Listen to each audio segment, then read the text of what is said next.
Beauty పార్లర్లో eyebrows చేయించుకోవడం కారణంగా ఈ అమ్మాయి లివర్ పూర్తిగా డ్యామేజ్ అయింది.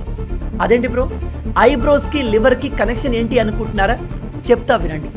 సాధారణంగా అమ్మాయిలు వాళ్ళ ఫేస్ పైన ఉండే అన్వాంటెడ్ హెయిర్ని రిమూవ్ చేయడానికి థ్రెడింగ్ చేయించుకుంటారు.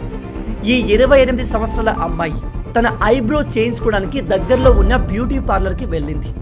అయితే ఈమెకు థ్రెడింగ్ చేసిన ఆ థ్రెడ్ని ఇంతకు ముందు వేరే అమ్మాయికి యూజ్ చేశారు. ఆ అమ్మాయి హెపటైటిస్ బి వైరస్తో ఇన్ఫెక్ట్ అయి ఉంది.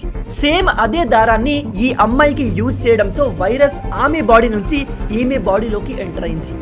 థ్రెడింగ్ చేసేటప్పుడు స్మాల్ కట్స్ ఏర్పడతాయి.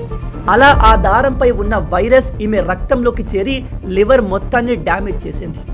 కాబట్టి అమ్మాయిలందరికీ చెప్తున్నాను, మీరు బ్యూటీ పార్లర్కి థ్రెడింగ్ కోసం వెళ్తుంటే ఖచ్చితంగా కొత్త దారాన్ని యూజ్ చేయమని చెప్పండి. ఆల్రెడీ యూజ్ చేసిన దాన్ని ఎట్టి పరిస్థితుల్లో అలో చేయకండి. ఈ విషయం చాలా ఇంపార్టెంట్. ఎందుకంటే ఇలా హెపటైటిస్ వైరసే కాదు, HIV కూడా సంక్రమించే అవకాశం ఉంది. కాబట్టి అందరికీ తెలిసేలా ఈ వీడియోని షేర్ చేయండి. ఇలాంటి అమేజింగ్ వీడియోస్ కోసం లైక్ అండ్ సబ్స్క్రైబ్.